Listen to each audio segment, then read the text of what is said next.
দার্শনিক অমর্ত্য সেনের একটা কথা বলা হয়ে থাকে, যেখানে বলা হয় যে সম্পদের অভাবে দুর্ভিক্ষ হয় না, দুর্ভিক্ষ হয় মূলত সুষম বন্টন এবং সুশাসনের অভাবে। আমরা এই সরকার পরিচালনায় মাত্র কয়েকটি মাস অতিবাহিত হওয়ার মধ্যেই আমরা সেই সুষম বন্টন এবং সুশাসনের যে অভাব পরিলক্ষিত দেখছি, তাতে আমার কাছে মনে হয়েছে এই বাজেট আমাদের সামনে এটা মনে করিয়ে দেয় যে আমরা আয়ের তালিকা যখন দেখি তখন আমাদের কাছে আমরা মনে হয় যে আমরা একটা উন্নত দেশের তালিকায় আছি, কিন্তু যখন আবার আমাদের ব্যয়ের তালিকা নির্ধারণ করা হয় তখন আমাদের কাছে উন্নত দেশ মনে হলেও ব্যয়ের তালিকার পাশাপাশি যখন আমরা আয়ের কর্ম নির্ধারণ করি তখন আমাদের কাছে মনে হয় আমরা একটা উন্নয়নশীল রাষ্ট্রে পরিণত হয়ে যাচ্ছি। আজকে প্রথমেই আমি অত্যন্ত দুঃখ ভারাক্রান্ত হৃদয়ে আমাদের ভেনেজুয়েলায় যে জোড়া ভূমিকম্পে প্রায় লক্ষাধিক মানুষের প্রাণহানির কথা শোনা যাচ্ছে, তাদের প্রতি সমবেদনা জ্ঞাপন করছি। এবং সেখানে আমাদের বাংলাদেশের কোনো ভাই বোন থাকলে সে ব্যাপারে রাষ্ট্রের পক্ষ থেকে করণীয় নির্ধারণে ভূমিকা পালনের জন্য আহ্বান জানাচ্ছি। মাননীয় স্পিকার, আজকের এই বাজেটের ব্যাপারে আমি শুরুতেই দুটি কথা একটু বলে নিতে চাই। বাজেটে আমরা শুনে আসছি এটি একটি স্বপ্নের বাজেট, স্বপ্নের পরিমাণ বেশি, কিন্তু বাজেটে বাস্তবায়নের বরাদ্দ কম।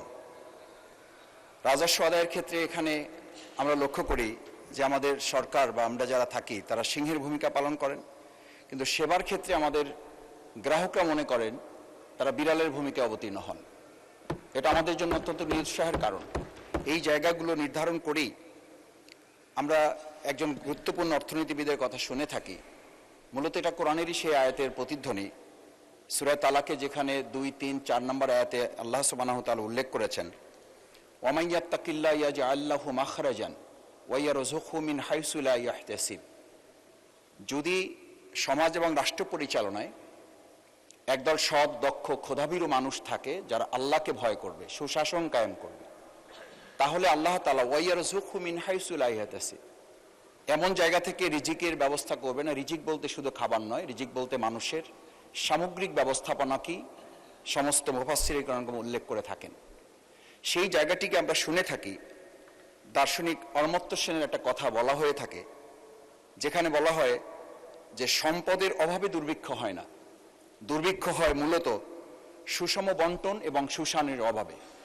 আমরা এই সরকার পরিচালনায় মাত্র কয়েকটি মাস অতিবাহিত হওয়ার মধ্যেই আমরা সেই সুষম বন্টন এবং সুশাসনের যে অভাব পরিলক্ষিত দেখছি, তাতে আমার কাছে মনে হয়েছে এই বাজেট আমাদের সামনে এটা মনে করিয়ে দেয় যে আমরা আয়ের তালিকা যখন দেখি তখন আমাদের কাছে আমরা মনে হয় যে আমরা একটা উন্নত দেশের তালিকায় আছি, কিন্তু যখন আবার আমাদের ব্যয়ের তালিকা নির্ধারণ করা হয় তখন আমাদের কাছে উন্নত দেশ মনে হলেও ব্যয়ের তালিকার পাশাপাশি যখন আমরা আয়ের কর্ম নির্ধারণ করি তখন আমাদের কাছে মনে হয় আমরা একটা উন্নয়নশীল রাষ্ট্রে পরিণত হয়ে যাচ্ছি। এই জায়গায় আমার কাছে মনে হচ্ছে আমরা এখানে আলোচনা করতে গিয়ে এক একজন অর্থনীতিবিদ বনে যাই, কিন্তু বাস্তবিক কার্যক্রম যখন পরিচালনায় যাই তখন আমার কাছে মনে হয় যে আমাদের বাজেটে অনেক আশার ঘর নির্ধারণ করা হয়েছে, কিন্তু মাননীয় স্পিকার, আমি বাজেটটি পড়তে গিয়ে আমার কাছে এই প্রত্যেকটা ঘরের দরজাগুলো, আশার দিকগুলো সব বন্ধ করে দেওয়া হয়েছে। আমি একটা বন্ধের দিক আপনার সামনে উল্লেখ করি।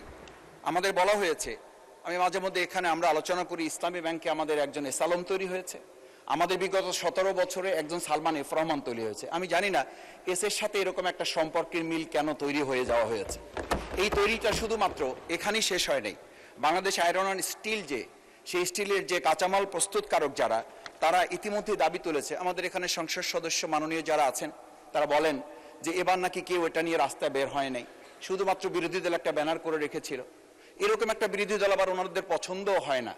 আমি একটু স্পষ্ট করেই বলি, এই বিরোধী দল পছন্দ না হওয়ার কারণ আছে, কারণ আমরা শুরুতেই বাজেটের স্বপ্নের মধ্যে না, আমরা বাজেট বাস্তবায়ন প্রক্রিয়ায় নিজেদেরকে অংশগ্রহণ করিয়ে মাননীয় বিরোধী দলীয় নেতা আগাম বলে রেখেছিলেন আমরা সরকারের দায়িত্ব পাই, দেশ পরিচালনা পাই না পাই, যে অবস্থাতেই আমরা থাকি, জনগণ যেখানে রাখুক, আমরা সরকারি কোনো সুযোগ সুবিধা, গাড়ি এবং প্লট আমরা গ্রহণ করব না। মাননীয় স্পিকার, এটার মধ্য দিয়ে আমি এটা বুঝাতে চেয়েছি এরকম বিরোধী দল তো সরকারের পছন্দ হওয়ার কথাও নয়। এই কারণেও যে আমরা যখন এই স্টিল অ্যান্ড আয়রনের ভ্যাটের কথা বলি, আমি এখানে একটু ডেস্ক আপনাকে দেখাই যে আমাদের এইচএস কোড যেখানে বলা হচ্ছে, রেগুলেটরি ডিউটি যেটা বলা হচ্ছে, এক্সিস্টিং কোড ছিল এখানে যেটা 10, সেটা 20% নিয়ে যাওয়া হয়েছে। যেটা 3% ছিল সেটা 15% নিয়ে যাওয়া হয়েছে। এইরকম প্রত্যেকটা জায়গায় বলা হয়ে থাকে। আমি তাদের সাথে বসেছি, তারা আমাদের সাথে দেখা করেছেন। এস আলম, কেওয়াই, আবুল খায়ের, পিএসপি, জালালাবাদ, এমনকি পার্শ্ববর্তী রাষ্ট্রের জায়গা থেকে তাদেরকে সুবিধা করে দেওয়ার জন্য শুধুমাত্র এই রেগুলেটরি ডিউটি কয়েক গুণ তাদের উপরে বৃদ্ধি করে আমাদের দেশের কাঁচামালের রপ্তানিকে ধ্বংস করার প্রক্রিয়া বাস্তবায়ন করা হয়েছে। আমি অত্যন্ত স্পষ্টভাবে এই এক্সিস্টিং রেগুলেটরি ডিউটি থেকে প্রপোজড যে রেগুলেটরি ডিউটি নির্ধারণ করা হয়েছে, এটা সহ অন্যান্য জায়গায় যা করা হয়েছে সেগুলো থেকে আমাদের দেশের কাঁচামালকে রক্ষা করার জন্য আমি বিশেষভাবে আহ্বান জানাচ্ছি। মাননীয় স্পিকার, আজকে একটা কথা খুব পরিষ্কার করে না বললেই নয়। আমরা যখন আলোচনা করি যে বাজেটের বক্তৃতা শুনে মনে হয়েছে দেশের প্রায় সব সমস্যার সমাধান হয়ে গেছে, কিন্তু আমরা যখন রাস্তাঘাটে ঘোরাফেরা করি, জনগণের সাথে মিশে এলাকায় যাই, আমি অত্যন্ত ভাগ্যবান নিজেকে মনে করছি। আমি এলাকায় বাজেটের পূর্বেই নাগরিক ভাবনা নামে একটা মতবিনিময় প্রোগ্রাম করেছি। ওনারা আমাদের সাংবাদিকরা ছিলেন, সেখানে ওনারা বলেছেন আপনাদের আলোচনা যখন শুনবো তখন মনে হবে আমাদের সব সমস্যার সমাধান হয়ে গেছে, কিন্তু বাস্তবে যখন আমরা বাজারে বের হব তখন গিয়ে দেখব যে আসলে সমস্যাগুলো আপনাদের এই বক্তৃতায় শোনে নাই। মাননীয় স্পিকার, আমার কাছে মনে হয় যে সমস্যা সমাধানের বক্তব্যগুলো আসলে বাদ পর্যায়ে আমাদের যে সমাধানের রাস্তা বের হওয়ার কথা সেখানে আমরা সুযোগ গ্রহণ করতে পারি না। বাজেটের সাফল্য আসলে এখানে টেবিল চাপড়ানোর উপর নির্ভর করে না। বাজেটের সাফল্য নির্ভর করে আমাদের মাঠ পর্যায়ে যারা তৃণমূলে আছেন, বাজারবাসী আছেন, সেখানকার লোকদের মুখের হাসিতে নির্ভর করে আমাদের এই বাজেটের সফলতাটা কতটা নির্ধারিত হবে। আরেকটা কথাও বলি, আজকে এখানে ট্রেজারি বেঞ্চ আছে, অপোজিশন আছে, সরকার বিরোধী দল আছে। বাজেটে দুটো শব্দ ব্যবহার করা হয়, একটা হচ্ছে জনবিরোধী বাজেট আর একটা হচ্ছে জনমুখী বাজেট বা জনগণের পক্ষের বাজেট। এই দুটো কথার সাথে আমরা যখন দুই পক্ষ হয়ে বসি, আসলে এই অধিবেশন থেকে বের হয়ে আমরা যখন বাজারে যাই তখন জনবান্ধব এবং জনবিরোধী থাকে না, তখন দুই পক্ষেরই একসাথে একটা প্রশ্ন তৈরি হয় আসলে বাজারে মূল্য বৃদ্ধি হয়েছে কেন। মাননীয় স্পিকার, এই দুই পক্ষ আমরা তখন বাজারে কিন্তু এক পক্ষ হয়ে যাই। এর কারণ হচ্ছে বাজারে আমরা যে নীতিমালাটা নির্ধারণ করি সেই নীতিমালায় আমাদের এখানে কেবল বাজেটে আমরা নির্ধারণ করার জন্য সাধারণ মানুষকে বোঝার ক্ষেত্রে প্রেজেন্টেশন আসতে পেরেছি, কিন্তু আমরা আধুনিক বিশ্বের দিকে অথবা মিনিমাম উন্নয়নশীল রাষ্ট্রের দিকে যদি তাকাই, তারা তাদের বাজেট উপস্থাপনার ক্ষেত্রে মাননীয় স্পিকার আপনি খেয়াল করবেন, আমরা জানি সেখানে ইনফোগ্রাফিক ব্যবস্থাপনা, ভিজুয়াল ড্যাশবোর্ডের ব্যবস্থাপনা, তুলনামূলক চার্টের ব্যবস্থাপনা, সহজ টেবিলের ব্যবস্থাপনা, এমনকি নাগরিক সংস্করণের জন্য তার একটা ব্যবস্থাপনা আগে থেকে তাদেরকে দিয়ে রাখে যাতে তারা এটাতে অংশগ্রহণ করতে পারে। কিন্তু আমরা দুর্ভাগ্যক্রমে লক্ষ্য করেছি নাগরিক ব্যবস্থাপনা তো পরের কথা, সংসদ সদস্যগণ এই বাজেট নির্ধারণে কিংবা বাজেট তৈরির ক্ষেত্রে আমাদের কোনো ভূমিকা রাখার সুযোগ দেওয়া হয় না।